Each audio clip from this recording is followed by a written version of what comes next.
সম্মানিত হাজিরিন, পবিত্র হজের মাসের দ্বিতীয় মাস জিলকদ মাসের আজ 22 তারিখ। এই মাসের আরেকটি জুমা পাওয়া যাবে, আগামী জুমা অর্থাৎ সর্বশেষ জুমা হতে পারে।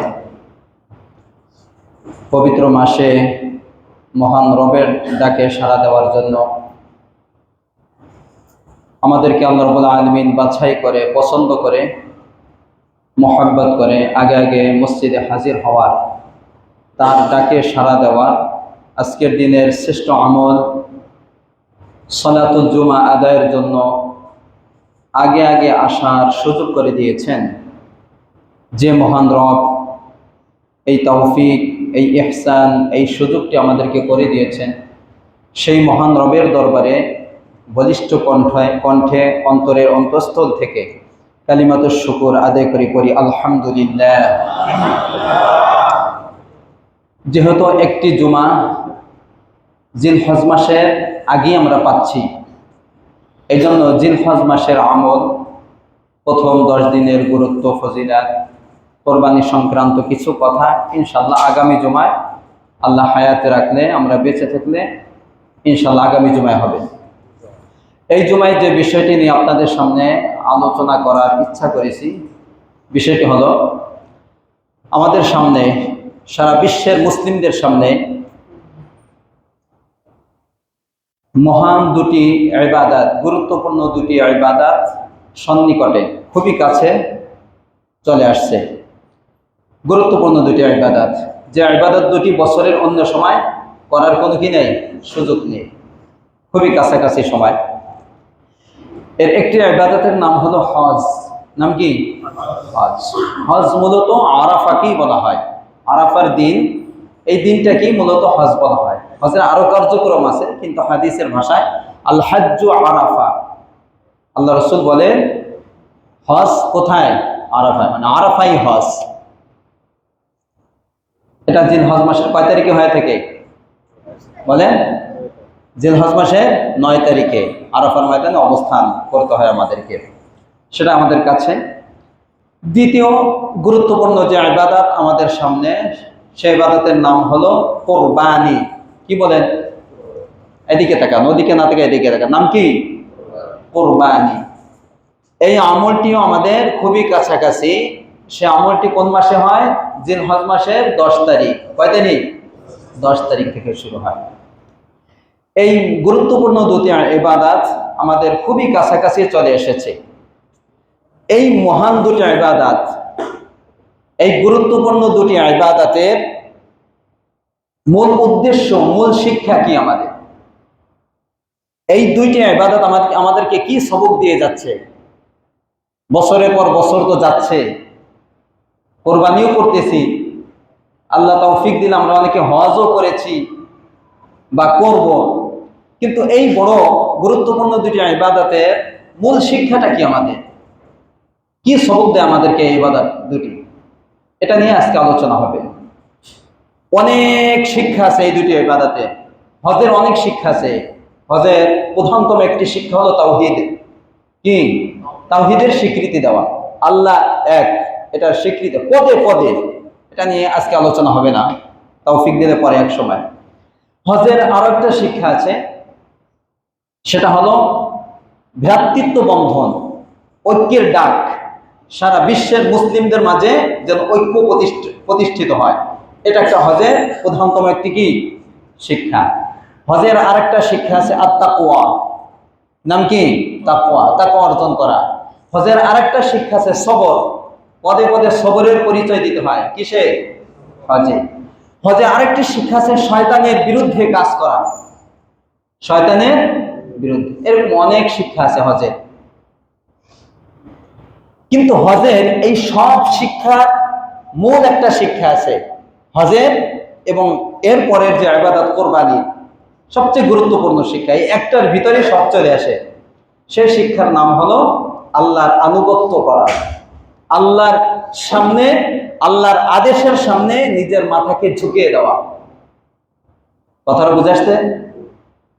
হজ এবং কোরবানির মূল শিক্ষা এটা। আল্লাহর আদেশের সামনে কোন যুক্তির পিছনে না পড়ে, লজিকের পিছনে না পড়ে, কোনো দিকে না তাকিয়ে এটা আমার মহান রবের আদেশ, সাথে সাথে এটা মেনে নেওয়া, সামি'না ওয়া আতা'না বলা, আল্লাহ তোমার আদেশ শুনলাম মানলাম। এটা হলো হজ ও কোরবানির মূল উদ্দেশ্য। আল্লাহর সামনে আত্মসমর্পণ করা, আল্লাহর আদেশকে বিনা শর্তে, বিনা যুক্তিতে আল্লাহর আদেশকে মেনে নেওয়া হলো হজ কোরবানির মূল উদ্দেশ্য। কথাটা বুঝাচ্ছে? এটা আমরা আজকে শুনবো এবং এই শিক্ষা আমাদের মৃত্যুর আগ পর্যন্ত আমরা আমাদের জীবনের প্রতিটি মুহূর্তে আল্লাহর আদেশের সামনে এটা বাস্তবায়ন করার চেষ্টা করবো ইনশাআল্লাহ। শুধু শোনা নয়, শুনে আল্লাহর যত আদেশ আমাদের সামনে আসুক, যখন আসুক, যে পরিস্থিতিতে আসুক, কোন যুক্তি আর লজিকের দিকে না তাকিয়ে কেন আল্লাহ এই আদেশ দিল, এই আদেশের ভিতর কি আছে, কেন দিল, এটা এদিকে না তাকিয়ে এটা কার আদেশ? যারা বলেন কার? আল্লাহর আদেশ। এটা যুক্তির দিকে না তাকিয়ে একজন মুসলিম হিসাবে সাথে সাথে মেনে নেওয়া, এটা হলো হজ কোরবানির মূল শিক্ষা। এবং এই শিক্ষা যেন আমরা আমাদের মৃত্যুর আগ পর্যন্ত প্রতিটি মুহূর্তে যেন আমরা আমাদের জীবনের প্রতিটি মুহূর্তে যেন বাস্তবায়ন করতে পারি। পারবো তো ইনশাআল্লাহ? বলেন। এই জন্য লক্ষ্য করে শুনেন আজকে।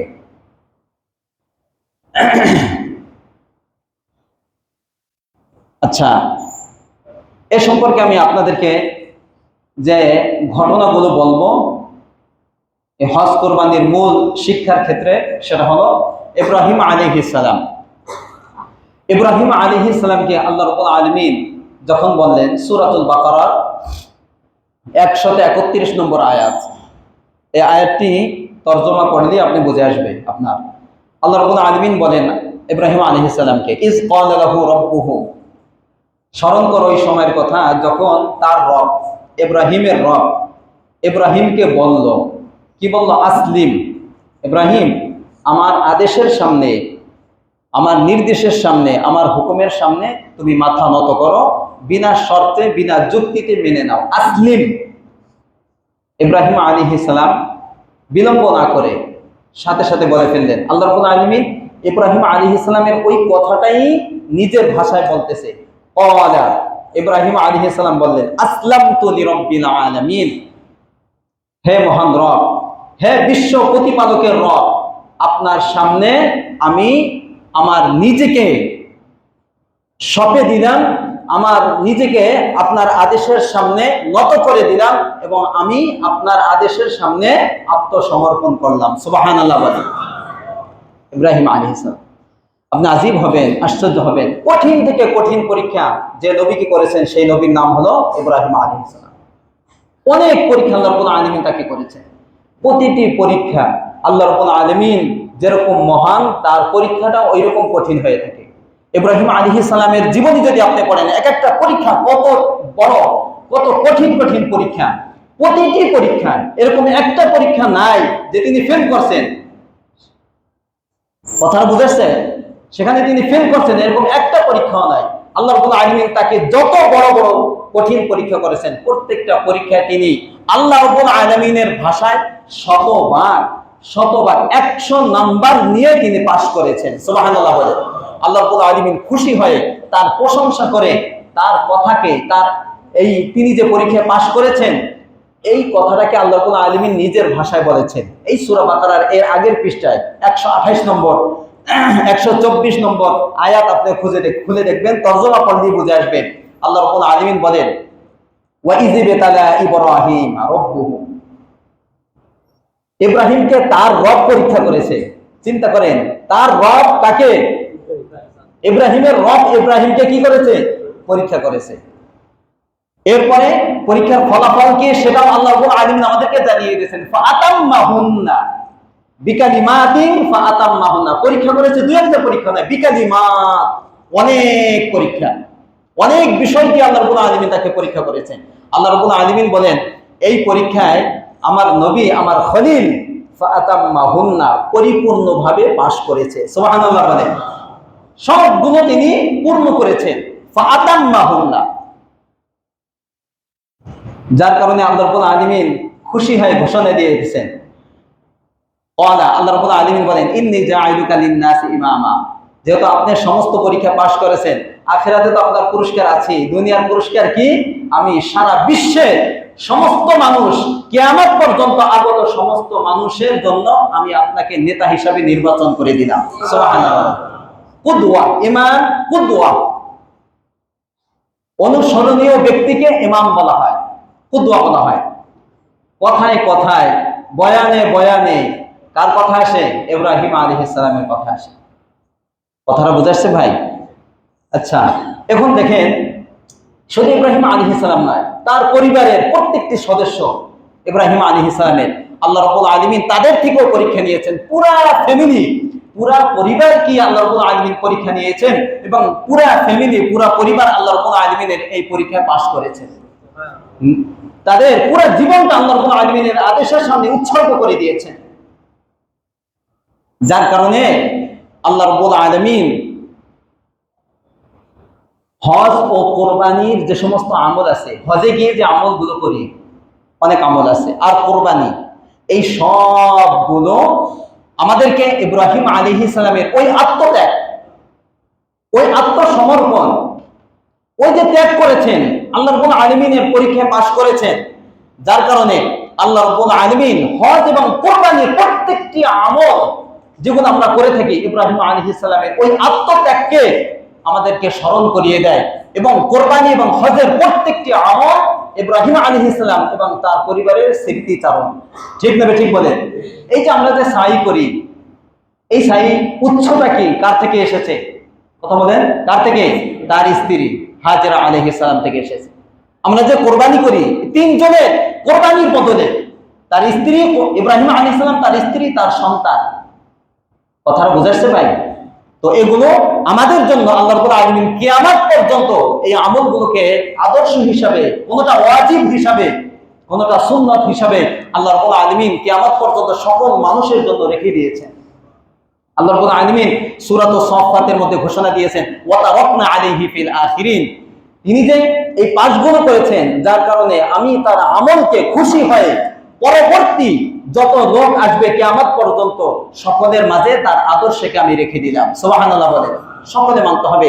আমরা যে কোরবানি করি, এই কোরবানি কার থেকে এসেছে? কার থেকে? ইব্রাহিম আলাইহিস সালাম। হজের অধিকাংশ আমল। এই জন্য ভাই, আজকের এই ভূমিকা থেকে আমরা যেটা বুঝলাম সেটা হলো, তিনি আল্লাহ রাব্বুল আলামিনের আদেশের সামনে কোন যুক্তির দিকে না তাকিয়ে আত্মসমর্পণ করেছেন, মেনে নিয়েছেন। যুক্তির পিছনে পড়েন নাই, কোন লজিকের পিছনে পড়েন নাই। কেন আল্লাহ রাব্বুল আলামিন এই আদেশটা আমাকে করলো, কেন করলো, এটা খোঁজেন নাই। আদেশটা কার? আদেশ যদি আল্লাহর হয়, আমি যদি আল্লাহর একজন বান্দা হই, গোলাম হই, তাহলে মানতে কোনো সমস্যা আছে? তিনি মেনে নিয়েছেন। মেনে নেওয়ার কারণে আল্লাহ রাব্বুল আলামিন তো খুশি হয়েছেন। এই জন্য আমি আপনাদেরকে বলবো, আল্লাহ রাব্বুল আলামিনের যত আদেশ আসবে, আমরা কোনো লজিক খুঁজবো না, কোনো যুক্তি খুঁজবো না, এর ফলাফল কি, এর পিছনে কোনো কল্যাণ আছে কিনা, এটা না খুঁজে একজন মুমিন হিসাবে, মুসলিম হিসাবে সর্বপ্রথম মেনে নেওয়া, যেটা আল্লাহর আদেশ, তাই আমি সাথে সাথে মেনে নিচ্ছি। যদি মানতে পারেন তাহলে মনে রাখবেন, মানার পরে এর পিছনে অনেক কল্যাণ আমাদের জন্য আল্লাহ রাব্বুল আলামিন ব্যবস্থা করে রেখেছে। সুবহানাল্লাহ বলেন। তিনি মেনেছেন, তার পরিবার মেনেছে, যার কারণে হজের অধিকাংশ আমল এবং কোরবানির প্রত্যেকটা আমল আল্লাহ রাব্বুল আলামিনের এতটা পছন্দ হয়েছে যে আমাদের জন্য কিয়ামত পর্যন্ত তাদের ওই আদর্শটাকে ওয়াজিব করে দিয়েছে। সুবহানাল্লাহ বলেন। এক একটা করে আমি আলোচনা করব। তাহলে আমরা এই আলোচনা ভূমিকা থেকে বুঝতে পারলাম যে ইব্রাহিম আলাইহিস সালাম এবং তার পরিবার আল্লাহ রাব্বুল আলামিনের হুকুমের সামনে যে আত্মসমর্পণ করেছেন, এতে কি লস হয়েছে নাকি লাভ হয়েছে? জোর বলেন, লাভ হয়েছে না লস হয়েছে? তো আমরাও যুক্তির পিছনে না পড়ে আল্লাহ রাব্বুল আলামিনের সকল আদেশকে মেনে নিতে পারবো তো ইনশাআল্লাহ। এখন আমার কথা হলো, হজের মধ্যে এই আত্মসমর্পণ এর শিক্ষা কিভাবে আছে, এটা দেখার বিষয় না? হজের মধ্যে আল্লাহ রাব্বুল আলামিনের সামনে সারেন্ডার করার, আত্মসমর্পণ করার, মেনে নেওয়ার, যুক্তির পিছনে না পড়ে এটা মেনে নেওয়ার শিক্ষা কিভাবে আছে আমরা একটু দেখি। সংক্ষেপে বলতে হবে, সময় নাই। দেখেন, এই মক্কা সৃষ্টি, মক্কা তৈরি, এই মক্কা শহর, এটা যে বর্তমান যে অবস্থা আছে, এটা নির্মাণের ইতিহাসটা কি সংক্ষেপে আমি বলি।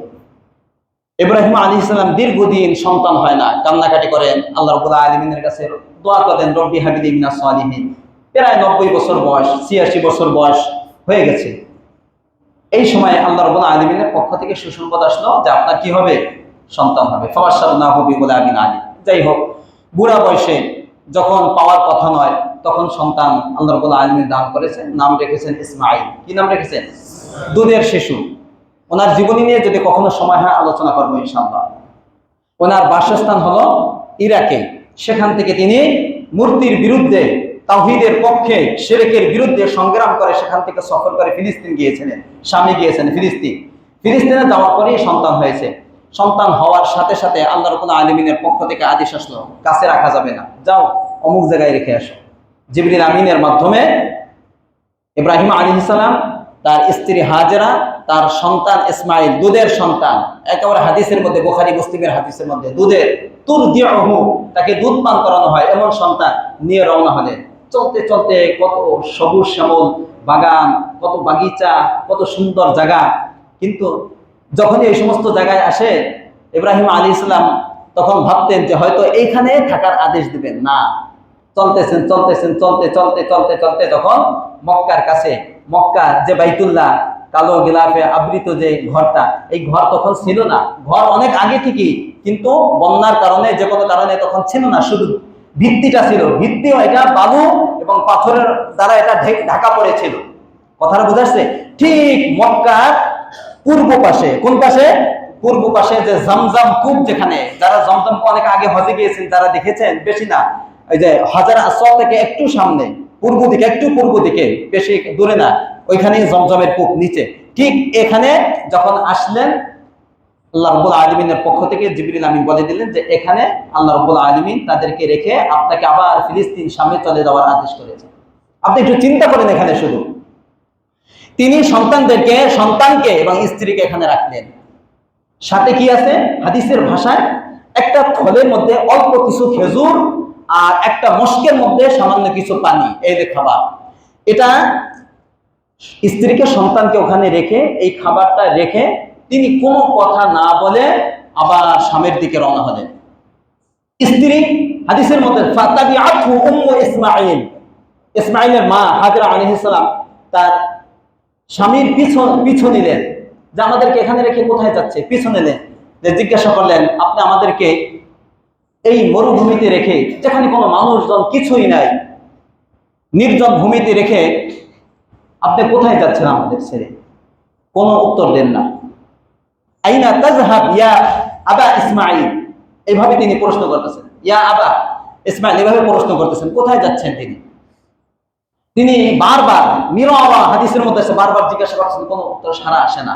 এক পর্যায়ে, যেহেতু তিনি নবী, স্ত্রীও জানেন যে আমার স্বামী কি নবী, জানেন না? হ্যাঁ, নবুয়তের আগেই পেয়েছেন, জানেন। তখন জিজ্ঞাসা করলেন যে এখানে যে আমাদেরকে রেখে যাচ্ছেন, আল্লাহু আমারাকা বিহাযা, এটাও কি আপনার রবের নির্দেশ? আমাদেরকে যেখানে রেখে যাচ্ছেন, এটাও কি আপনার রবের নির্দেশ? তিনি এই কথা শোনার পরে সন্তানের দিকে, স্ত্রীর দিকে তাকাইলেন না, ফিরে তাকাইলেন না, যে তাকাইলে মায়া লেগে যাবে, যেতে পারবো না আমি। তাকান নাই তিনি, শুধুমাত্র মাথা নেড়ে, অথবা কোনো কোনো ভাষায় নাম বলে, হা বলে শুধু সাই দিয়েছেন, যে হা বলে, অথবা মাথা নেড়ে সাই দিয়েছেন, যে এটা কার আদেশ? আল্লাহর আদেশ। একটু চিন্তা করে, এই কথা শোনার পরে, হাজেরা আলাইহিস সালাম শোনার পরে, দেখেন হাজেরা আলাইহিস সালামের কনফিডেন্স, কতটা আত্মবিশ্বাস, কতটা ইয়াকিন কার উপরে? আল্লাহর উপরে। দেখেন, স্বামীর কাছ থেকে শুধু এটা শোনার পরে যে এখানে রেখে যাওয়ার আদেশ, এটা নিজের ব্যক্তিগত কোনো সিদ্ধান্ত না, কার আদেশ? আল্লাহর আদেশ। শুধুমাত্র এটা শোনার পরে তিনি বলে ফেললেন, তাহলে ঠিক আছে, আপনি যেতে পারেন, ইনশাআল্লাহ কোনো সমস্যা হবে না। সুবহানাল্লাহ বলেন।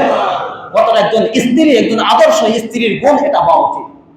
আল্লাহর উপর কতটা তার ইয়াকিন, নির্ভরশীলতা দেখেন।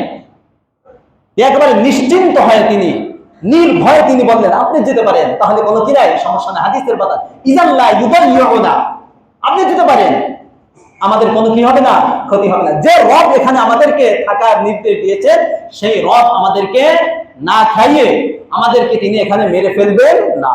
আপনি আপনি যেতে পারেন, কোনো সমস্যা নেই। কথাটা বুঝাচ্ছে? ভালো করে বুঝবেন। এখানেই বোঝার বিষয়।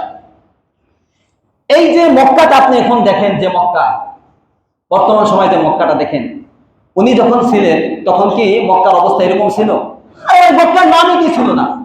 কে চিনত মক্কায়? হাদিসের ভাষায় ওয়ালাম ইয়াকুন ফিহা বাইতুন ওয়ালা বিনাউন ওয়ালা যারউন ওয়ালা মাউন। না কোনো ঘর ছিল, না কোনো ইমারত ছিল, না কোনো খেত খামার ছিল, না কোনো পানি ছিল, কিছুই ছিল না। একটা পাখিও ছিল না। পাখি থাকবে কিভাবে? যেখানে পানি নাই সেখানে পাখি থাকে? সেখানে পাখি থাকে না, কিছু না। ভয়ঙ্কর এক পরিস্থিতি, মরুভূমির মধ্যে ভূতরে এক অবস্থা, ভয়ঙ্কর এক অবস্থা, কেউ নাই আশেপাশে, কি কোনো জায়গায় কোনো, শুধু মরুভূমি আর পাহাড় পর্বত জঙ্গল, আর কিছু না। এমন এক জায়গায় তিনি রেখে চলে যাচ্ছেন। আর এটা যে মক্কার অবস্থা, এখন না গোল্ড আছে, এখন না তেল আছে, তখন কি এগুলা ছিল না। এবং শোনেন, মূল আরব যারা তারা তখন ইয়ামানে ছিল। কোথায়? ইয়ামানে। এদেরকে বলা হয় আল আরাবুল আরবা। মূল আরবের অরিজিনাল আরব যারা, তাদেরকে বলা হয় আল আরাবুল আরবা। এরা তখন ইয়ামানে ছিল। ইয়ামান থেকে বনি জুরহুম গোত্র এসে এখানে ওই মা সন্তান থাকতে লাগলেন। পানির জমজম কূপের সৃষ্টি হইল। এরপর তারা ওইখান থেকে ইয়ামান থেকে সফর করতেছে, দেখলো যে এখানে কয়জন লোক আছে, উপরে পাখি উঠতেছে, তখন তারা মনে করলো পানি আছে। যখন এসে দেখলো পানি আছে, তখন তারা এখানে থাকতে লাগলো। কথাটা বুঝাচ্ছে? মূল তখন ছিল ইয়ামান। এই জন্য এই মক্কা যখন সৃষ্টি হয়েছে, তখন বিশ্ব থেকে সেখানে হজ করার জন্য মানুষ আসে। ওই ইয়ামানের যে বাদশা, এর নাম ছিল, কি নাম ছিল? আরে হস্তি বাহিনীর আব্রাহা। নাম কি? আব্রাহার সহ্য হয় নাই যে সারা বিশ্ব থেকে লোক, যার কোনো নামগন্ধ নাই, যার কোনো কি নাই নামগন্ধ, অর্থনৈতিক অবস্থা বলেন, সামাজিক অবস্থা বলেন, ভৌগোলিক অবস্থা বলেন, এটার কোনো গুরুত্ব তখন মক্কায় ছিল না। এগুলো কিছুই ছিল না। এখন এগুলো আছে, সবকিছু আছে, তখন তো কিছুই ছিল না। তিনি চিন্তা করলেন যে মক্কার কোনো দাম নাই, কোনো গুরুত্ব নাই, কিছুই নাই সেখানে। মূল হলো ইয়ামান, তো মানুষ আসলে ইয়ামানে আসবে, মক্কায় কেন যায়? হিংসায় তিনি জ্বলে উঠলেন। এরপরে তিনি ইয়ামানে একটা মন্দির জাতীয় একটা গির্জার মতো একটা নির্মাণ করলেন, যাতে করে আকর্ষণীয় মানুষ সেখানে আসে। কিন্তু আসে না। ফলাফল কি হলো? এক ব্যক্তি যে সেখানে পায়খানা করে রাখছে। কথাটা বুঝেন নাই? তিনি আরো হিংসায় জ্বলে ওঠে, এই মক্কাকে ধ্বংস করার জন্য আসলো। সূরা ফিল অবতীর্ণ করা আল্লাহ রাব্বুল আলামিন আমাদেরকে জানিয়ে দিয়েছেন, হস্তি বাহিনীকে ওই ছোট ছোট পাখির মাধ্যমে আল্লাহ রাব্বুল আলামিন তাদেরকে পৃথিবী থেকে নিশ্চিহ্ন করে দিয়েছেন। যেটাই আমি বোঝানোর কথা সেটা হলো যে মক্কার অবস্থা এখন যেরকম আছে এরকম ছিল না, কিছুই ছিল না। কিন্তু আল্লাহ রাব্বুল আলামিনের পরিকল্পনায় ছিল, তার সিদ্ধান্তে ছিল যে মক্কাকে ওইরকম রাখবেন না তিনি। কথাটা বুঝাচ্ছে? দেখেন, এই যে ইব্রাহিম আলাইহিস সালাম তার স্ত্রীকে সন্তানকে এখানে রেখে চলে যাচ্ছেন, আর কোন যুক্তির দিকে না তাকিয়ে হাজরা আলাইহিস সালাম তো বলতে পারতেন, ইব্রাহিম আলাইহিস সালাম বলতে পারতেন যে বৃদ্ধ বয়সে আল্লাহ রাব্বুল আলামিন একজন সন্তান দিয়েছে, এখন আবার এখানে রেখে যাওয়ার আদেশ দিল।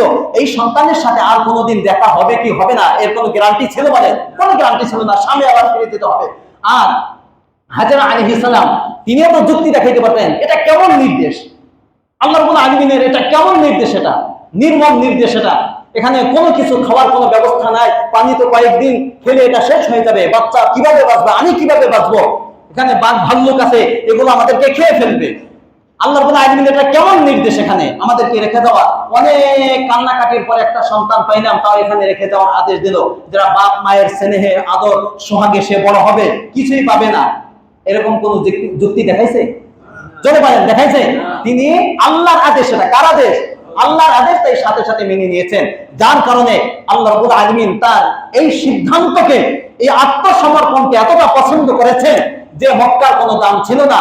সেই মক্কা একটা নীরব একটা এলাকা, সেটাকে সারা বিশ্বের একটা ব্যস্তময় শহর এবং একটা সরব শহরে আল্লাহ রাব্বুল আলামিন পরিণত করেছেন। ঠিক না ঠিক বলে? মক্কা নগরী এমন একটা নগরী, পৃথিবীতে দ্বিতীয় আরেকটা নগরী এরকম দেখাইতে পারবেন না, যেখানে সারাটা বছরের প্রতিটি দিনের প্রতিটি সেকেন্ড মানুষের কোলাহলে জেগে থাকে। ঠিক না ঠিক বলেন? প্রতিটা মুহূর্ত। আপনি রাত 2টায় যাবেন, আমাদের এরকম আছে, আমরা যারা নতুন যাই সব সময় হাউসটা পরিপূর্ণ থাকে, যে রাতে 2টার সময় যাই, যখন মানুষ ঘুমাবে তখন যে আমরা কি করবো, তওয়াফ করব, হাজের আসওয়াদে চুমা দেব, তখন গিয়ে দেখে পুরো হাউস পরিপূর্ণ। সুবহানাল্লাহ বলেন। এমন কোন মুহূর্ত নাই যে মুহূর্তে বাইতুল্লাহ লোক না থাকে, পরিপূর্ণ থাকে, আপনি একেবারে প্রচন্ড রোদ, যে তখন যাবেন, যে এখন হয়তো রোদের কারণে মানুষ যাবে, আবার যখন একটু ঠান্ডা পড়বে তখন আসবে, তখন যাবেন, তখন ফুল হাউস ভরা। সুবহানাল্লাহ বলেন।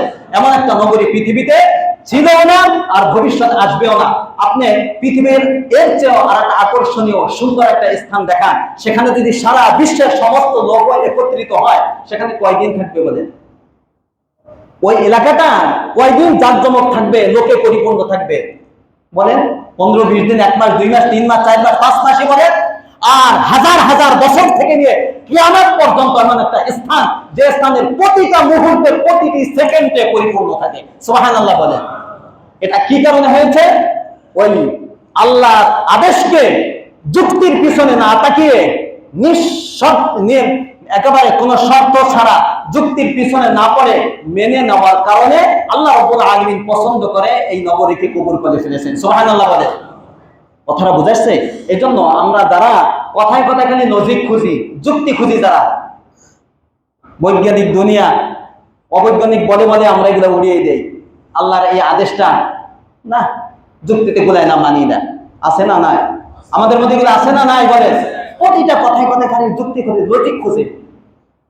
যদি যুক্তিতে মিলে তাহলে মানে, না হলে কি মানে না। তারা এখান থেকে চিন্তা না করেন, এখান থেকে সবক নেন।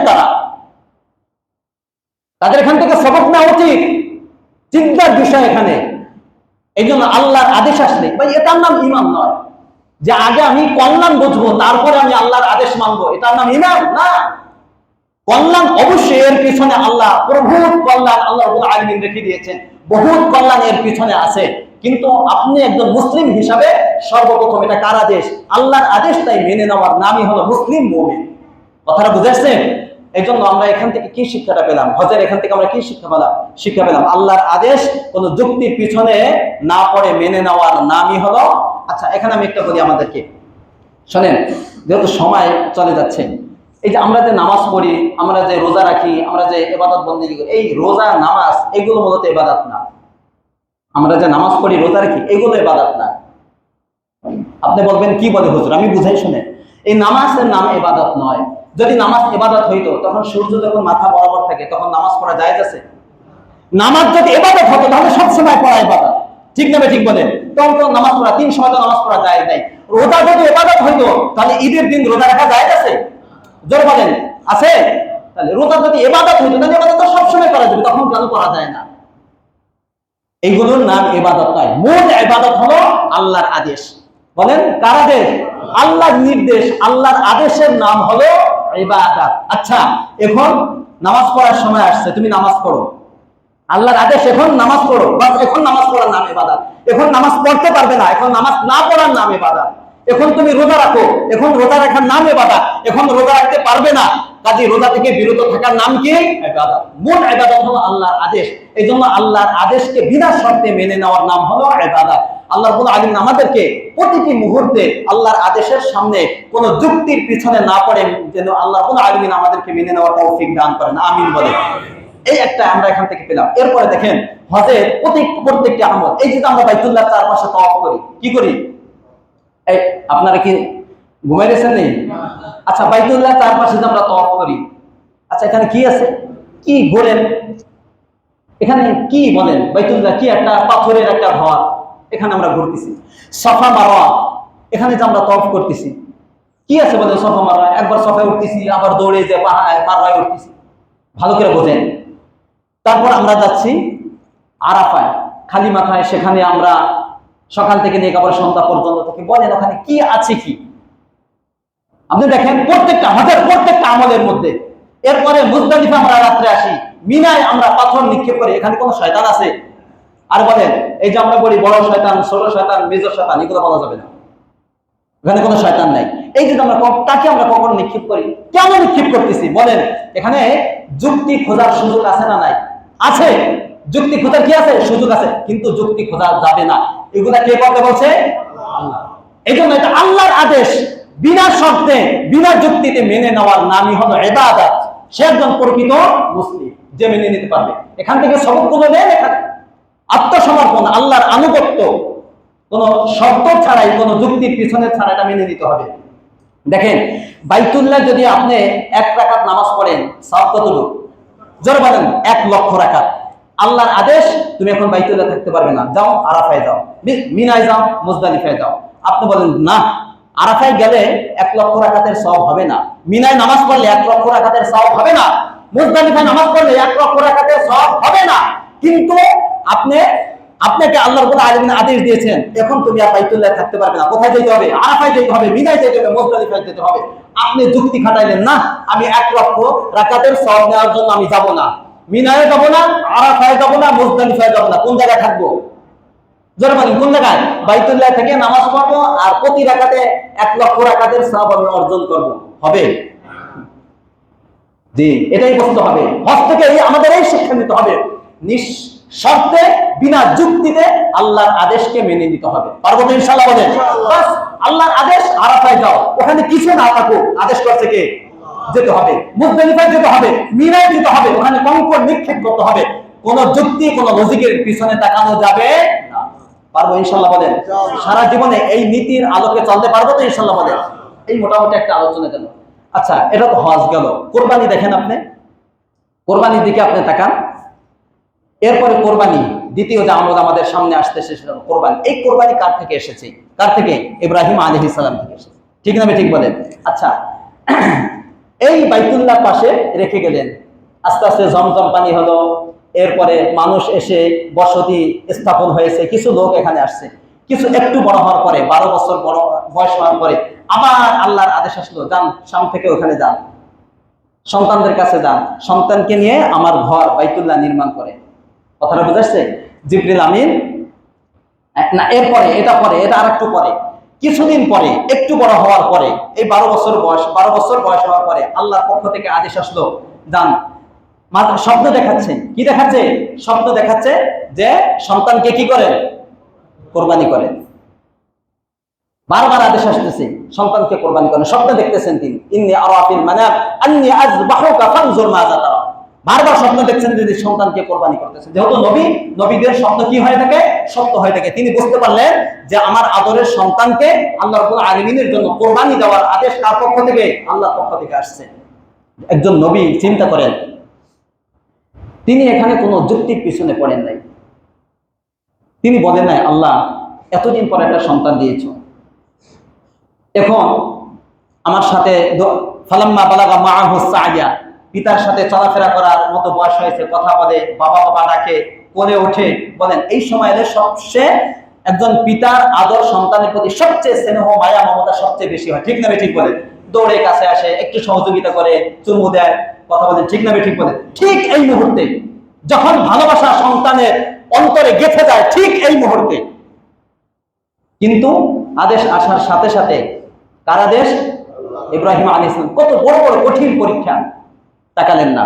তিনি তাকে জবেহ করার জন্য প্রস্তুত হলেন। কিন্তু তিনি চিন্তা করলেন, আমি তো নবী, এটা আল্লাহর আদেশ, আমি তো মেনে নিতে পারবো, কিন্তু আমার সন্তান, আমার স্ত্রী, তাদেরকে আমি কিভাবে বুঝাবো?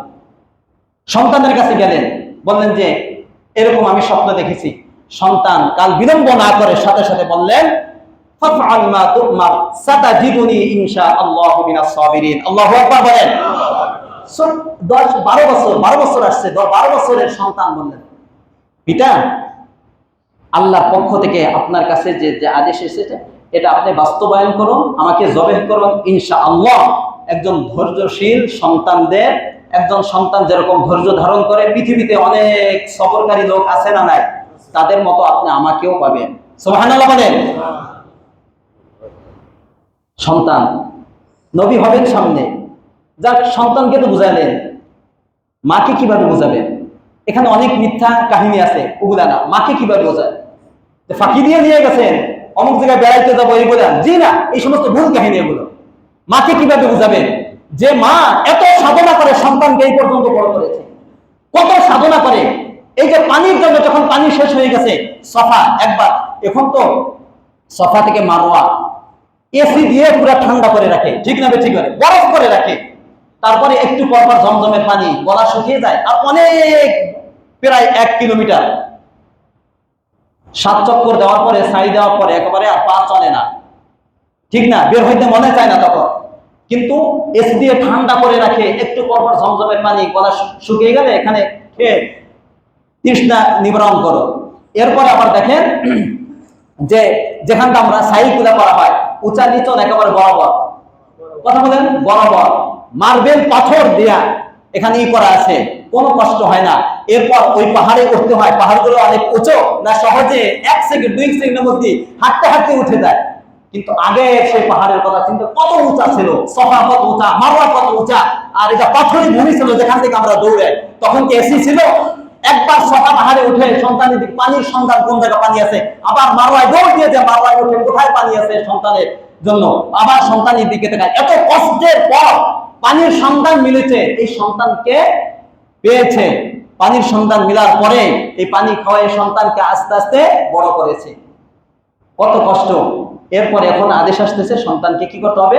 জবেহ করতে হবে। চিন্তা করেন, এসে বলার পরে তিনিও রাজি হয়ে গেলেন, কোনো দ্বিধাদ্বন্দ্ব করলেন না, কোনো যুক্তি দেখালেন না, বাস নিয়ে যান সন্তানকে, আল্লাহর জন্য জবেহ করে দেন। সুবহানাল্লাহ বলেন।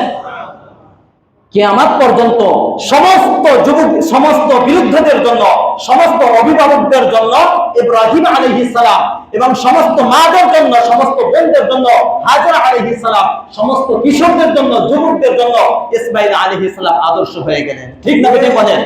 কিভাবে আল্লাহর আদেশকে মাথার উপরে রেখে আমরা নিজের খাহিসাতকে মাটির নিচে চাপা দিয়ে, পায়ের নিচে চাপা দিয়ে আল্লাহর আদেশকে কিভাবে উপরে উঠিয়ে আল্লাহর আদেশকে মেনে নিতে হয়, এ ব্যাপারে এই 3 জন মহান ব্যক্তি আমাদের জন্য আদর্শ হয়ে গেছেন। ঠিক না বেঠিক বলে? এটাই কোন নির্দেশের দিকে, নির্দেশ যদি আল্লাহর হয়, জীবন যদি আল্লাহর হয়, তাহলে আদেশ কার? এই জীবনটা কার? তো আল্লাহর আদেশ, আল্লাহর জীবন আল্লাহর জন্য দিতে কোনো সমস্যা আছে বলে? কথা বলেন, কোনো সমস্যা আছে? ব্যাস 3 জন প্রস্তুত হয়ে গেলেন। আল্লাহ রাব্বুল আলামিন এতটা খুশি হলেন, এই ইবাদতকে কিয়ামত পর্যন্ত আগত সমস্ত মানুষের জন্য ওয়াজিব করে দিয়েছেন কুরবানি দেওয়া। সুবহানাল্লাহ বলেন। এটা এখান থেকে এই শিক্ষাটা, আত্মসমর্পণ। বেশি আর গভীরে ঢুকলাম না, এখন কথাটা বুঝাচ্ছে পারবো তো ইনশাআল্লাহ বলেন। আচ্ছা, এখন যে বিষয় হলো সেটা হলো এই আত্মসমর্পণ, আনুগত্য, আল্লাহর আদেশের সামনে আমাদেরকে সারেন্ডার করতে হবে, আত্মসমর্পণ করতে হবে, কোন যুক্তির পিছনে না তাকিয়ে মেনে নিতে হবে। এটাই তো আমরা বুঝলাম নাকি? আচ্ছা, এই যে আমাদের সামনে কোরবানি আসতেছে, কি আসতেছে? কোরবানি আসতেছে। এখানে বর্তমান সময় মিডিয়ায় বসে বসে অনেক নাস্তিক, মোরতাদ, হিন্দু, বুঝাচ্ছে কথাটা, বিভিন্ন রাষ্ট্রের দালালরা বসে বসে টক শোতে কোরবানি নিয়ে, হজ নিয়ে বিভিন্ন ধরনের কথা প্রতি বছর বলে থাকে, এবং এবছরও বলবে। অপেক্ষা করেন, যারা টিভি দেখেন তারা দেখবেন। কথা বলেন, ঠিক না বেঠিক? তারা বলে যে এত টাকা হজে খরচ করে লাভ কি? অতীতে বলছে না বলে নাই? আর কথা বলেন নাকি আপনারা? অতীতে বলছে না বলে নাই? এত টাকা সৌদি দিয়ে আসো, বাংলাদেশে থাকলে বাংলাদেশের লাভ, এরকম বলে না? কথা বলেন, বলে না বলে না? এত কোরবানি পশু, লাখ কোটি কোটির উপরে পশু কোরবানি দেওয়া হয়, এই টাকা খরচ না করে এগুলা বন্যাত্ম এলাকা, যে এই যে কদিন আগে এই যে ঝড় হইল, ওইখানে যে খরচ করো, তাদের বাড়ি উঠাই দাও এইগুলা, এই টাকা দিয়া। আরো গরিব অসহায় যারা আছে তাদেরকে দাও, তারা স্বাবলম্বী হবে, এই টাকা নষ্ট করে লাভ কি? নাউজুবিল্লাহ বলেন। এরকম যুক্তির কথা বলে না বলে না? এগুলো বলে আমরা সরল মনা মুসলিম, এগুলো অনেকেই মেনে কোরবানি থেকে বিরত থাকে। এরা শয়তান, শয়তানের দোসর। ঠিক না ঠিক বলেন? এরা হয়তো শয়তান, না যে শয়তানের ঘাড়ে আছে, শয়তানের উপরে সওয়ার হয়েছে, শয়তানের দোসরেরা। ঠিক না ঠিক বলে? এদেরকে কোরআন হাদিস দিয়ে তো বোঝানো যাবে না। কোরআন হাদিস তো মানে না, এটা নাস্তিক। কথা বলেন, শোনেন, আমি আপনাদেরকে সময় তো নাই, সময় থেকে বলবো কিভাবে বলেন। আদম আলাইহিস সালামকে সৃষ্টির পরে যখন আদেশ আসলো ফেরেশতাদেরকে, তখন তো ইবলিসই ছিল। কথা বলেন, তো ইবলিসকেও আদেশ করা হয়েছে সিজদা দাও। ইবলিস সিজদা দেন, অস্বীকার করছে। অস্বীকার, শোনেন, আল্লাহর আদেশ সে অস্বীকার একেবারে পুরাপুরি অস্বীকার করে নাই, সে যুক্তি দেখাইছে। কি দেখাইছে? যুক্তি। যুক্তির মাধ্যমে অস্বীকার, কথাটা বুঝাইছে? সে যুক্তি দেখাইছে আল্লাহর আদেশের সামনে, সে যুক্তি দেখাইছে। সে মাটির তৈরি, আমি আগুনের তৈরি। হ্যাঁ, কোরআনে আসছে। এই জন্য মনে রাখবেন, যুক্তি দেখানোর কারণে সে কি ফেরেশতাদের অন্তর্ভুক্ত আছে নাকি সে মামুন? একজন কাফের, একজন মামুন, সে তার ঠিকানা জাহান্নাম। ঠিক না বেঠিক? কাজেই আল্লাহর আদেশের সামনে মুসলিম দাবিরা যদি কোনো যুক্তি দেখায় তাহলে সে তারও ঈমান থাকবে না। ঠিক না ঠিক বলে? আল্লাহর আদেশ না মেনে যদি কোনো যুক্তি দাঁড় করায়, যে যুক্তিতে কুলাইলে তারপরে মানবো না, মানবো না, সে মুসলিমের খাতায় সে নাম লিখতে পারবে না। ঠিক না ঠিক বলে? সে মুসলিম পরিচয় বাংলাদেশে দিতে পারবে না। প্রথম কথা হলো এই যে যুক্তি দেখায় তারা, আমি বলি শোনেন, এদের আপনি কত উত্তর দেবো বলেন? আচ্ছা, এই টাকা পয়সা যে আমাদের যে টাকা পয়সা আছে বা এই যে পশু যেগুলো আমরা কোরবানি দেয়, এটা কে দিছে আমাদেরকে? আল্লাহর দেওয়া মাল, আল্লাহর হুকুমে আমরা কোরবানি করছি। আদেশ কার? এই যুক্তি তো তারা মানবে না, এই যুক্তি তারা মানবে না। আচ্ছা শোনেন, কোরবানি এবং আল্লাহর পক্ষ থেকে যে ইবাদতগুলো সুনির্দিষ্ট, সুস্পষ্ট, সুনির্দিষ্ট, এটার বিকল্প নাই, এটার বিকল্প হবে না। নামাজ বাদ দিয়া বিকল্প আরেকটা ইবাদত করবেন, হবে? কথা বলেন, হবে না।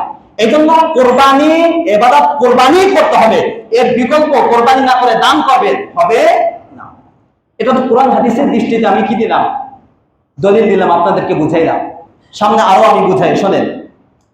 প্রত্যেকটা ইবাদতের এক একটা ভিন্ন আসর আছে। আমরা নামাজ পড়ি, নামাজের এক ধরনের সওয়াব আছে, একটা আসর আছে। রোজা রাখলে এক ধরনের আসর পড়ে, তারপর হজ করলে ভিন্ন সওয়াব, ভিন্ন একটা আসর আছে। এক একটা ইবাদতের আসর প্রভাব এক এক রকম। তো কোরবানি এটা একটা ইবাদত না? ইবাদত না? যারা বলেন ইবাদত না ইবাদত না? এইটার আসর ভিন্ন, এটার প্রভাবও ভিন্ন। কাজী এইটার প্রভাব, এইটার সওয়াব অর্জন করতে হবে, কোরবানি ছাড়া বিকল্প কোনো পদ্ধতি অবলম্বন করা যাবে না। এইটা তো একটা উত্তর। আর দেখেন, এই যে এরা বলে যে কোরবানি না দিয়ে টাকাগুলো দান করে দাও। আচ্ছা, আমরা আমাদের জীবনে বেহুদা অনেক টাকা খরচ করি না, করি না? যারা বলেন বেহুদা যেগুলো খরচ করার কোনো দরকার নাই, এরকম টাকা আমাদের জীবনে আমরা খরচ করি না, করি না? এরা কখনো বলবে না, হ্যাঁ বাংলাদেশের মানুষ, তোমরা অনর্থক যে সমস্ত টাকাগুলো খরচ করো, এই টাকা খরচ না করে তোমরা কোথায় দাও? গরিব, অসহায়, বন্যাত্ম এলাকা, যেখানে দুর্যোগ হয়েছে সেখানে তোমরা দাও। কখনো বলে? এদের মূল আঘাত ইসলামের উপর। মূল টার্গেট কি? বাংলাদেশ থেকে ইসলামকে নিশ্চিহ্ন করা। ঠিক না ঠিক বলে? মূল টার্গেট এটা। আচ্ছা, এই যে ওরা যে বলে যে কোরবানি না করে দান করে দাও, ধরেন আপনি 2 লাখ টাকা দিয়ে একটা পশু কোরবানি দেন, যদি আপনাকে বলা হয় কোরবানি না করে 2 লাখ টাকা দান করে দেন, আপনি দিবেন? আর ওরা যে বলে ওরা কোরবানিও করে না, দানও করে না। ঠিক না ঠিক বলে? ওরা কোরবানিও করে না, দানও করে না, বরঞ্চ ওরা সব সময় দোয়া করতে থাকে, আল্লাহ একটা ঝড় দাও, একটা তুফান দাও, একটা দুর্যোগ দাও, এলাকা ধ্বংস হয়ে যাক। সরকারের পক্ষ থেকে বাজেট হবে, বাংলাদেশের মানুষ থেকে বাজেট হবে, বিদেশ থেকে চেয়ে চেয়ে আনবো, এগুলা ওদের নাম দিয়ে আনবো, আর পেট ভরবো কাজে। ঠিক না ঠিক বলেন? চোরের দল, চোরের দল এগুলা, এগুলা দোয়া করতে থাকে যে দুর্যোগ বাংলাদেশে আসে। কাজে ওরা বাংলাদেশের জন্য কখনো কল্যাণ কামনা করে না, ওরা বাংলাদেশের শত্রু। ঠিক না ঠিক বলে? বাস্তব কথা হলে শোনেন ভাই, আপনি যদি একজন প্রকৃত মুসলিম হয়ে থাকেন, যদি আপনার দরদ থাকে ইসলামে এই অসহায়দেরকে সহযোগিতা করা, গরিবদের পাশে দাঁড়ানোর মতো ইসলামের আর কোনো বিধান নাই? কথা বলেন, যাকাতের বিধান নাই, সদকার বিধান নাই, সদকাতুল ফিতরের বিধান নাই বলেন? আচ্ছা, আপনি মুসলিম হয়ে থাকেন, যদি তাদের প্রতি আপনার দয়া মায়া থাকে, তাহলে আমি আল্লাহর আদেশ মেনে কোরবানি নিয়ে দেবো, আবার আল্লাহর আদেশ মেনে তাদের পাশেও দাঁড়াবো। ঠিক না ঠিক বলে? আমি দোয়া করবো, একটার কারণে আরেকটা আমি ছাড়বো কেন? ঠিক তো নাকি? কথা বলেন। আচ্ছা দেখেন, তারা শুধু কোরবানি আসলেই বলে। এই যে আমাদের দেশে যে সমস্ত অন্যান্য জাতি যারা থাকে, হিন্দু, বৌদ্ধ, খ্রিস্টান, তাদেরও এক একটা উৎসবের দিন আছে না নাই? তারা তাদের উৎসবের দিনে খরচ করে না, করে না? আর বলেন করে না, করে না? আচ্ছা, তারা কখনো শুনছেন যে হিন্দুদের পূজার সময় বলে, এই পূজা এত টাকা খরচ না করে গরিবদেরকে দাও? বলে? এই খ্রিস্টানদের বড়দিনে কখনো বলে তোমরা এই টাকা খরচ না করে কোথায় দাও? তারা কখনো বলে না। পহেলা বৈশাখের নামে এই অপসংস্কৃতি, এটা বাংলাদেশে প্রমোট না করে, এটা না করে এই পিছনে যত টাকা খরচ হয় এটা গরিবদের পিছনে দাও, এই কথা কখনো বলে? বলে না। তারা কখনো বলবে না 31st নাইটে যে পরিমাণ মদের পিছনে টাকা খরচ হয়, ক্লাবের পিছনে টাকা খরচ হয়, তরুণ তরুণী যেভাবে ধ্বংস হয়, তোমরা এইটা না করে তোমরা এই টাকাটা গরিবদের পিছনে ব্যয় করো, বলে কখনো? তারা বলে ভ্যালেন্টাইন্স ডে আসলে বলে যে বান্ধবীদের বন্ধু একজন আরেকজন প্রেমিক প্রেমিকাকে গিফট না দিয়ে তাদের পেছনে খরচ না করে এই টাকাটা তোমরা কোথায় দাও? গরিবদের দাও, এই টাকা কখনো বলে তারা? আচ্ছা, আমরা যে অযথা অনেক অনুষ্ঠান করে থাকি, আমরা বেহুদা অনেক অনুষ্ঠান করে থাকে। বিবাহের অনুষ্ঠানে অনর্থক লাখ লাখ কোটি কোটি টাকা এক একজন ব্যয় করে, ঠিক না বেঠিক? যারা ইসলাম সমর্থন করে না, কখনো তারা বলে এই ধরনের অনুষ্ঠান না করে তোমরা এই টাকাটা কাদেরকে দাও? কথা বলেন, বলে? কখনো বলে না। এদের মূল টার্গেট এটা নয়। এদের টার্গেট হলো বাস এগুলো বাস্তবায়িত হোক, সব এগুলা হিন্দুয়ানি প্রথা সহ অপসংস্কৃতি এগুলো বাস্তবায়ন হোক, ইসলাম বাংলাদেশ থেকে মিটে দাও, ঠিক না ঠিক বলে? তাদের টার্গেট একটাই। এখানে আমি অনেক কথা বলতে পারি, আমার বলার সময় নেই। 2 নম্বর তারা যুক্তি দেখায়, যখন এটা ঠেকে যায় তখন তারা 2 নম্বর যুক্তি দেখায় যে এই যে এত পশু, 1 কোটির বেশি পশু একদিনে কোরবানি করে ফেলে, তো বাংলাদেশের অর্থনীতির উপর অনেক চাপ পড়ে, অর্থনীতিতে ধস নেমে আসবে। কথাটা বুঝাচ্ছে? বলছে এটা না করে বরঞ্চ এই গরুগুলো রাখলে বাংলাদেশে অর্থনীতি চাঙ্গা হবে। তাদের দলিল হলো এটা। আপনি কি মনে করেন? জনগণ আপনি কি মনে করেন? শোনেন, আল্লাহর আদেশের ভিতরে হিকমত আছে, দুনিয়ার কল্যাণ আছে, আখিরাতের কি আছে? কল্যাণ আছে। এটা আমি একটু দেখাই, আজকে শেষ করব। এই যে কোরবানি যে আমরা দেই, আমার কোনো কথা নাই, প্রত্যেকটা পত্রিকা আপনি গুগলে সার্চ দিয়ে আজকে দেখবেন, প্রত্যেক পত্রিকার রিপোর্টে আছে কোরবানি উপলক্ষে শুধু 70 থেকে 80 হাজার কোটি টাকার বাণিজ্য হয়। আল্লাহু আকবার বলেন। কত? বাংলাদেশে কোরবানি উপলক্ষে, শুধু কোরবানি উপলক্ষে সরকার থেকে নিয়ে সাধারণ মানুষ পর্যন্ত এই কোরবানি উপলক্ষে যে বাণিজ্যগুলো হয়, এই লাভগুলো তারা পেয়ে থাকে। কত কোটি বললাম? 70 থেকে 80 হাজার কোটি, লক্ষ কোটি, লক্ষ কোটি, এত পরিমাণ, 70 থেকে 80 হাজার কোটি টাকা। কি পরিমাণ বাণিজ্য বাংলাদেশে হয় আপনি চিন্তা করেন। কিভাবে হয় এগুলো? যে পশুগুলো কোরবানি দেওয়া হয়, এই পশুর সংখ্যা 1 কোটি 6 লক্ষ কখনো হয়, এর চেয়ে বেশি, মানে 1 কোটির উপরে পশু কোরবানি দেওয়া হয়। এই কোরবানি দেওয়ার পিছনে শোনেন প্রায় 2 কোটি মানুষ জড়িত কোরবানির পশুর সাথে, এটা ইনকামের সাথে। বাংলাদেশের মানুষের সংখ্যা কত? 18 কোটি। এর মধ্যে 2 কোটি, সে গরিব হোক বড় হোক সরকার হোক, সবাই এই কোরবানির আয়োজন থেকে তারা লাভ নিয়ে থাকে। প্রায় কত মানে 2 কোটি, প্রায় 2 কোটি মানুষ। দুই একটা বিষয় নাকি? 2 কোটি মানুষ লাভবান হয়ে থাকে। এর মধ্যে শুধুমাত্র পশু কেন্দ্রিক, পশুর যে হাট বসে, পশু কেন্দ্রিক 55 থেকে 60 হাজার কোটি টাকার লেনদেন হয় শুধু এখানে। এরকম সব জরিপ আমার সামনে আছে, কত টাকার লেনদেন হয়। এই যে দেখেন এর পিছনে কিভাবে অর্থনীতি জড়িত, দেখেন এই কোরবানির পিছনে। যেমন ধরেন এই কোরবানির পশু 1 বছর আগ থেকে যারা খামার ওলা, তারা এই পশুকে লালন পালন করতে থাকে। আচ্ছা, যে খামারে এই পশুগুলো লালন পালন হয়, রিপোর্টে আছে 9 লক্ষর উপরে খামার আছে বাংলাদেশে। কয় লক্ষ? 9 লক্ষর উপরে খামার আছে।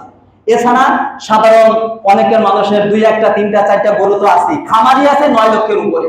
এই খামারে যে পশুগুলো লালন পালন করে, এদের খাবার আছে না নাই? জনগণ আছে না নাই? এই খাবারগুলো কিনে আনতে হয়।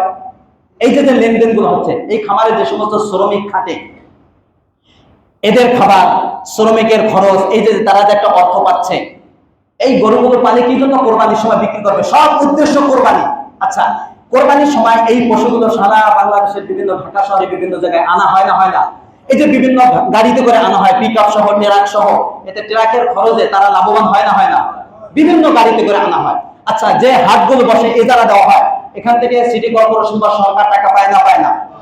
তারা যে আসে, বিভিন্ন ব্রিজ পার হয়ে আসে, এই যে টোল আদায় হয়, কোটি কোটি টাকা টোল আদায় হয় শুধু কোরবানির পশু থেকে, ঠিক না? ঠিক বলেন। এই যে বাজারগুলো বসে, হাটগুলো বসে, শুধু ঢাকার 2 সিটির মধ্যে 40-এর উপরে হাট আছে, কোটি কোটি টাকা টেন্ডার হয় না। কথাটা বলছেন। এরপরে হাট বসে, এই হাটে যে হাসিল উঠায়, এরপরে এখানে যে সমস্ত গরুগুলো থাকে তাদের খাবার, এই যে দেখেন খাবার টাবার বিক্রি করে, গরুর জন্য খাবার বিক্রি করে। এরপরে যে সমস্ত শ্রমিক খাটে তাদের খাবার, যারা যে সমস্ত ওই হাসিল উত্তোলন করে, তাদের এখান থেকে একটা ইনকাম হয়। দেখেন ইনকামের পথগুলো কিভাবে কোরবানিকে কেন্দ্র করে। এরপরে ছুরি, তারপরে চা পাতি সহ এগুলা কি বিক্রি হয় না? 1,000 কোটি টাকার উপরে বিক্রি হয় শুধু এইগুলো। এরপরে চামড়া, কোটি কোটি টাকার চামড়ার ব্যবসা হয়। কথাটা বুঝাচ্ছে? এই চামড়া যে মিলে যে শ্রমিক গুলো খাটে, অনেক শ্রমিক আছে। এরপরে লবণ, আর কোরবানি কেন্দ্রিক এই কোরবানির গোশত খাওয়ার জন্য যে মশলাগুলো লাগে, এই রিপোর্টে আসছে 25 থেকে 30 লক্ষ মেট্রিক টন মশলা, মানে সারা মানে এক বছরে এটা বাংলাদেশে চলমান থাকে। কত মেট্রিক টন? 25 থেকে 30 লক্ষ মেট্রিক টন। এর মধ্যে আংশিক মশলা খরচ হয় কোরবানি কেন্দ্রিক। কথাটা বুঝাচ্ছে? এরকম আমি তো আজকে 4 পৃষ্ঠা লিখে আনছিলাম, 2 পৃষ্ঠা আমার আলোচনা হয়নি। তাহলে এই যে কোরবানি কেন্দ্রিক, এরপরে এই কোরবানির টাকা বিদেশ থেকে আমার বিদেশি ভাইরা যারা পাঠায়, ব্যাংকের মাধ্যমে আসে, বিকাশের মাধ্যমে যে এই লেনদেনগুলো হয়। আচ্ছা, এরপরে কোরবানির কসাইরা, এই যে কোরবানি যারা গোশত তৈরি করে, কসাইরা একটা টাকা পায় না বলে। এর মধ্যে খাবারগুলো কিনে আনি, এই যে কোরবানি কাটার জন্য যে আছে, কাঠ আছে, ওটা কি বলে আমি জানি না, এইটা। তারপরে বিভিন্ন ধরনের এই যে চপ, হোগলা, এই জাতীয় জিনিস যেগুলো আমরা আনি, তিরপাল সহ, এই সব কোরবানিকে কেন্দ্র করে আপনি অভাব নাই যদি আমি সিরিয়ালে বলতে থাকি। অনলাইনে ব্যবসা সহ কোরবানি কেন্দ্রিক হাজার হাজার কোটি টাকার কি হয়, ব্যবসা হয়ে থাকে। এটাই কি বাংলাদেশে অর্থনীতিতে ধস নামে নাকি চাঙ্গা হয় অর্থনীতি আরো? যারা বলেন কাজী নাস্তিকরা এই অর্থনীতির চাকাকে রুদ্ধ করে দিতে চায়, ঠিক না ঠিক বলেন? এরা বাংলাদেশের সব অর্থনীতির শত্রু এরা। কাজী কোরবানি আমরা কোন যুক্তির পিছনে না পড়ে আমরা সকলে কোরবানি দিব তো ইনশাআল্লাহ বলে। আজকে আর বলতে সময় পেলাম না, আজকে আরো অনেক আলোচনা আছে, তাদের অনেক যুক্তি আছে। যাই হোক, আমরা আল্লাহ রাব্বুল আলামিনের যে আদেশটা, যে ইবাদতটা আমাদের সামনে আসতেছে কোরবানি, কোন লজিকের দিকে না থাকে, কোন যুক্তির দিকে না থাকে, আমার যদি সামর্থ্য থাকে, নিসাব পরিমাণ মাল থাকে, ইনশাআল্লাহ আজকে থেকে নিয়ত করেন আমি কোরবানি দেব ইনশাআল্লাহ বলেন। এবং সমস্ত নাস্তিকতা থেকে আল্লাহ রাব্বুল আলামিন ইসলামকে এবং দ্বীনকে হেফাজত করুন, আমিন বলেন। ওয়া আখিরু দাওয়ানা আনিল হামদুলিল্লাহি রাব্বিল আলামিন। একটু বসেন।